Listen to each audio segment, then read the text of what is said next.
नमस्कार, आप देख रहे हैं प्रोडिया टीवी न्यूज। और इस समय हम लोग लखनऊ में हैं। लखनऊ तहजीब की नगरी है, संस्कारों की नगरी है। और चूंकि आज बजट सत्र चल रहा था और बजट सत्र में आज महामहिम जी का अभिभाषण भी संबोधित हुआ, तो वास्तविकता में इस बजट से बहुत सारे लोगों को जो उम्मीदें हैं वो बहुत ज़्यादा हैं, क्योंकि इस बजट में युवाओं का बहुत ध्यान रखा गया और इसलिए हम इस बजट को और अधिक प्रभावशाली मान रहे हैं, क्योंकि आज हमारे मध्य में फर्श से अर्श तक का सफर तय करने वाले हमारे मध्य में लक्ष्मी जी मौजूद हैं, लक्ष्मी राज जी मौजूद हैं। और वास्तविकता में उनके सेवा भाव से ही अभिभूत होता है, क्योंकि उन्होंने हमेशा ये ध्यान रखा कि कहीं ना कहीं युवाओं का ध्यान रखा जाए। और आज उन्होंने कुछ मुद्दों को लेकर भी अपनी बात रखी, चाहे वो खेलकूद का मुद्दा हो, चाहे रोजगार का मुद्दा हो, चाहे लोगों को एक दूसरे के प्रति जोड़ने का। तो उन्हीं की जुबानी हम जानते हैं कि वास्तविकता में इस बजट सत्र से क्या चीजें निकल कर आने वाली हैं और उनके क्षेत्र में क्या होने वाला है। कोट कोट धन्यवाद, बहुत बहुत धन्यवाद।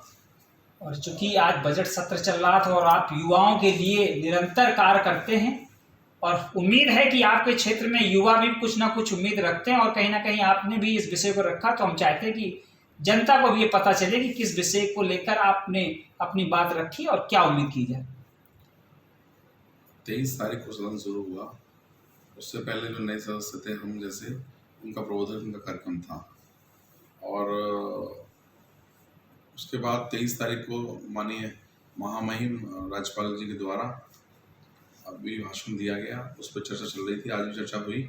और आज आदरणीय वित्त मंत्री श्री सुरेश कुमार खन्ना जी के द्वारा बजट पेश किया गया। यह बजट पूरे उत्तर प्रदेश के लिए एक गौरवशाली बजट है। उसमें सभी वर्गों का ध्यान रखा गया है, वो चाहे किसानों की बात की जाए, चाहे युवाओं की बात की जाए, चाहे अपना महिलाओं की बात की जाए, किसी भी मैं स्तर पर बात करूं, सबका उस बजट में ध्यान रखा गया है।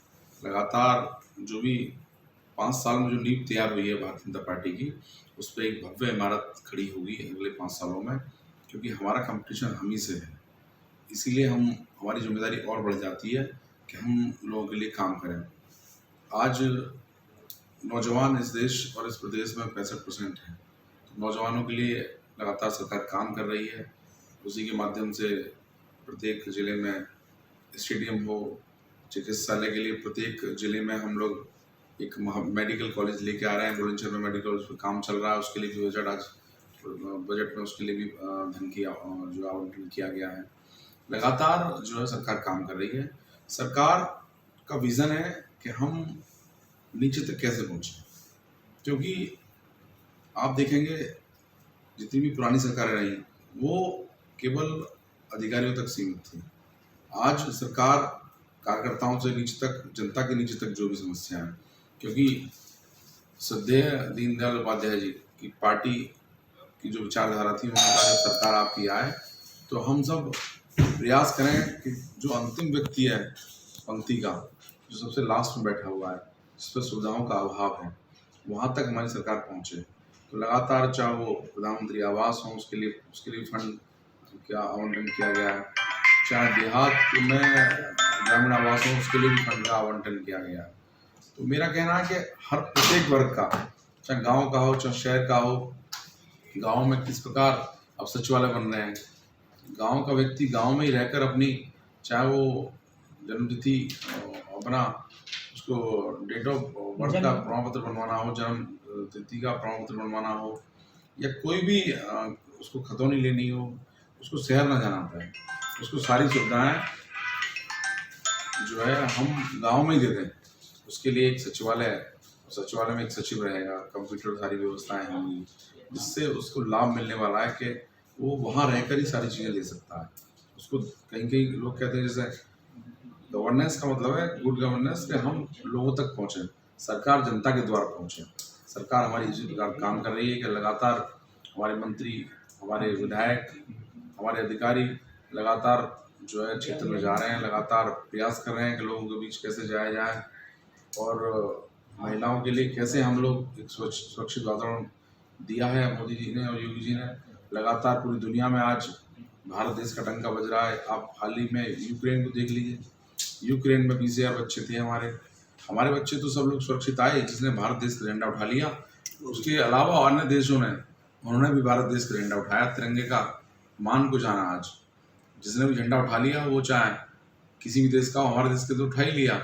उसके अलावा जिसको भी आना था उसने हमारे देश के झंडे को उठाया, और ना यूक्रेन की सेना ने कुछ कहा, ना रूस की सेना ने कुछ कहा, उसको आने दिया।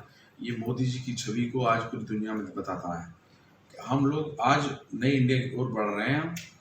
और अब पहले देखते थे हम कि लोग हम और देशों की तरफ देखते थे, आज हम आत्मनिर्भर भारत की ओर बढ़ रहे हैं, लोग हमारी तरफ देख रहे हैं। आज चाहे श्रीलंका का विषय हो, माननीय मोदी जी ने मदद की श्रीलंका की, तो एक ये बड़प्पन का विषय है।